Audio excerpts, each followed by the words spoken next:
What if I told you that melting glaciers don't just reveal ancient artifacts, but something far more terrifying? Today, we're diving into a chilling tale where climate refugees discover that sometimes the real monsters aren't natural disasters, but what those disasters have awakened. The year is 2029, and massive weather systems have displaced millions across the northern territories. Sarah leads a small group of climate refugees through howling mountain winds, their breath visible in crystalline puffs as they trudge through knee-deep snow. Behind her, Marcus carries their youngest member, Emma, on his shoulders, while Dr. Chen documents their journey with a dying camera battery. They're searching for the Whitepeak Resort, a luxury destination that went dark 18 months ago when unprecedented storms supposedly forced its evacuation.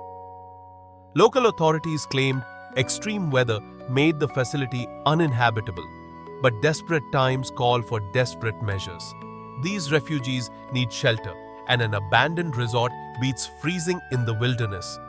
Through the swirling snow, ornate stone pillars emerge from the white void. The grand entrance to Whitepeak Resort looms before them like a frozen cathedral. Massive windows reflect nothing but emptiness, and icicles hang from every surface like nature's prison bars. The front doors stand slightly ajar, inviting them into darkness. Inside, their flashlights reveal a scene from a nightmare. The grand lobby stretches before them. But everything is wrong. Tables and chairs sit perfectly arranged, as if guests simply vanished mid-conversation. A thin layer of ice covers every surface, turning the elegant space into a crystalline tomb.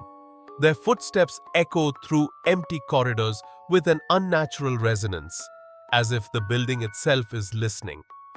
Emma tugs on Sarah's coat and whispers about hearing voices in the walls. The adults exchange worried glances, but exhaustion overrides caution.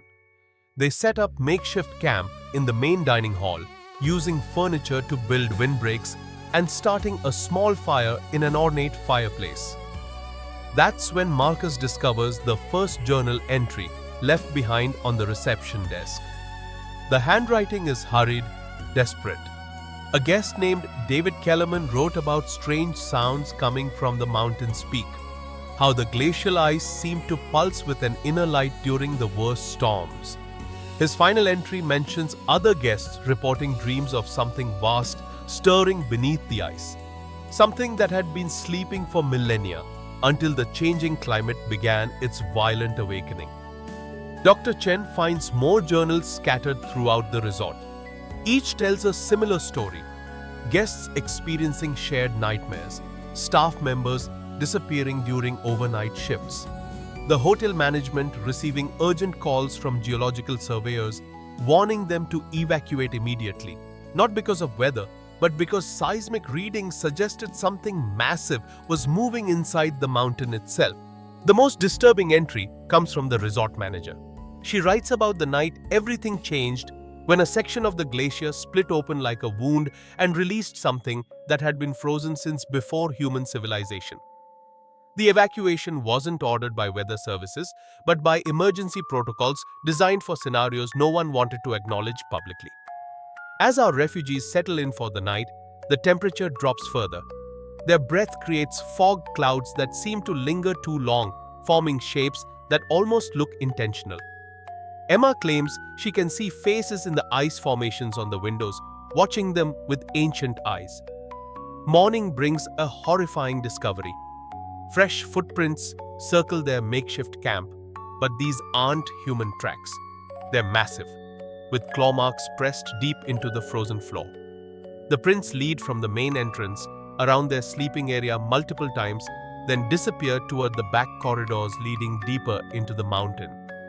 Dr. Chen examines the tracks with scientific curiosity that barely masks his growing terror. The stride pattern suggests something moving on two legs, but with proportions far beyond human capability. Most disturbing are the smaller tracks accompanying the large ones, as if whatever made them wasn't alone. Sarah discovers that several windows have been scratched from the outside, long gouges in the glass forming patterns that seem almost communicative. Emma insists the scratches spell out words in a language she doesn't recognize, but somehow understands. They're warnings, she says, telling them to leave before the mountain fully awakens. That evening, as wind howls through the resort with increasing intensity, Emma begins sleepwalking.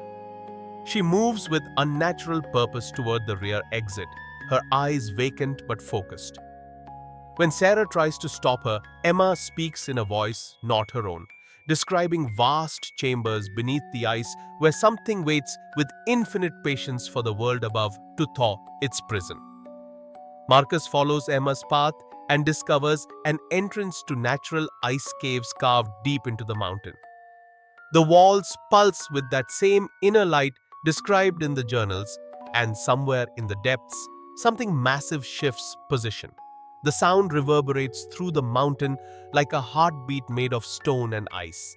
The final revelation comes when Dr. Chen translates Emma's strange words using his linguistic background.